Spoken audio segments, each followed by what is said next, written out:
Current economic state of the country, the number of Filipinos living in poverty has increased tenfold. Lifestyles are slowly degrading into a lower form.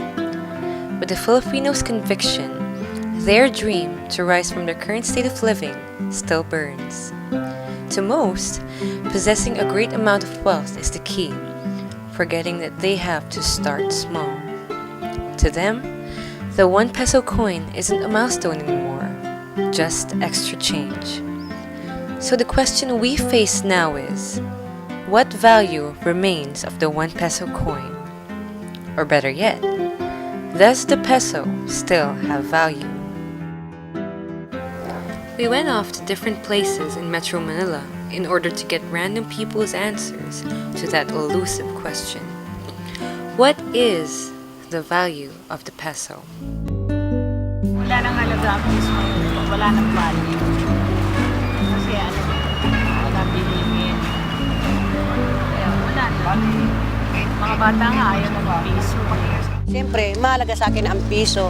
Mga hindi mahalaga sa kanila ang piso, yung parang walang kwenta na po sa kanila. Kasi hindi naman nila po pinapahirapan eh. Ako, pinaghirapan ko po yung piso. Kaya mahalaga po sa akin ang piso. Bawat piso na makikita namin dito, araw-araw. Pambili na namin pagkain yan. Bahay sa tubig, bahay, lahat. Nandyan na kinukuha. Pag yung piso mawala yan, wala kami pagkain, wala kami bayad sa tubig, sa bahay. Ang piso ngayon ay valueless. Parang ang 100 pesos ngayon ay piso na. Wala na tayong mabili. Sumakay ka man ng sasakyan, di mo naman pasahe yung piso. Bibili ka ng pagkain, hindi na lang mabili. Malaking bagay rin yan. Kasi pag naiipon mo yan, dadami rin yan. Kaya mahalaga sa akin yung piso. Kasi pag walang piso, walang mabibili. Panahon ng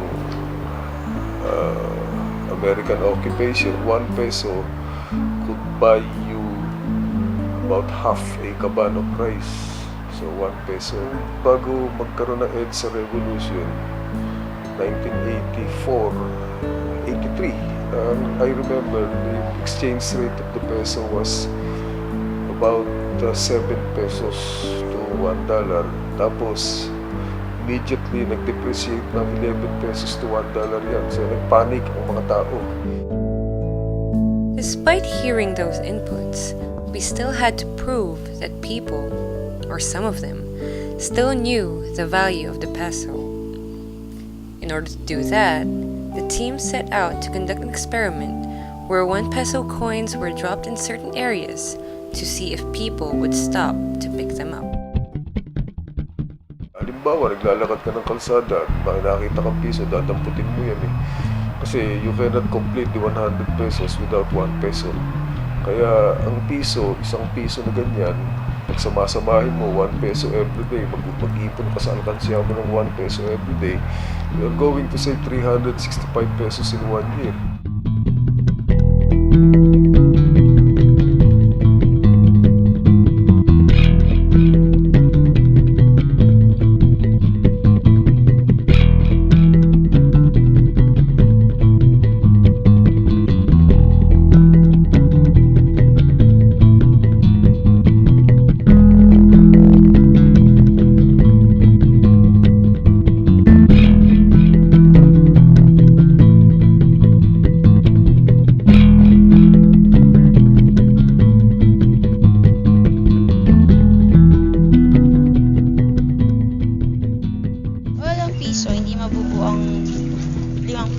mahalaga ang piso, right?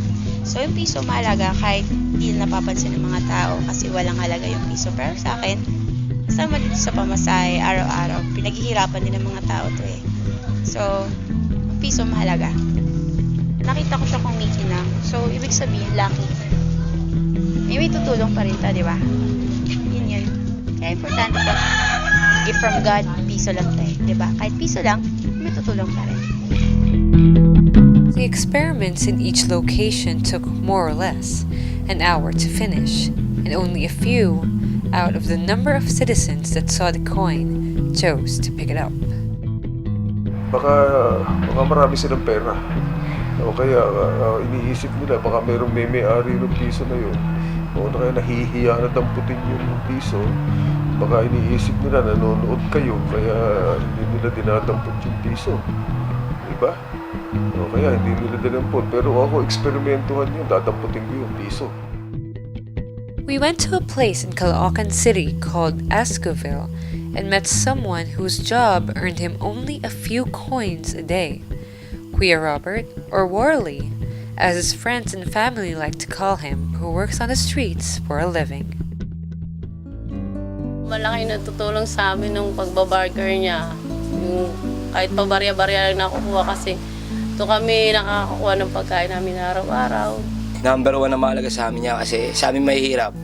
Ang piso ay kailangan kasi dyan kami kumuha lang eh. Kumbaga, kung wala yung piso, hindi mabubuo yung 100. Ang bawa, ang piso na yan, sa amin, pag wala ka niyan, pagluluto ka na lang, makikita mo wala man lang kasi no bechin. Siyempre, pag may nakita ang piso, andyan yung mga tatakbo kayo sa tindahan, makabili man lang ng bechin. Kasi sa panahon ngayon, ang piso talaga mahirap na maibili yan. Kasi katulad niya sa atin, tumataas na yung bilihin. Kung baka sa kanila, hindi na mahalaga pero sa amin mahalaga. Kung kapos kami, nakukuha namin yung natitirang mga piso. Yung mga naiipon namin na tagpipiso. There was a time when the minimum wage was 1 peso per day. So, ibig sabihin, yung 1 peso mo could support the whole family for 1 whole day.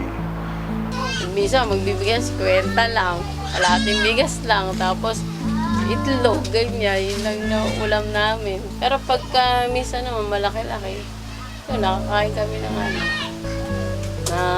sarap-sarap. Kasi pag di ako kumain, wala.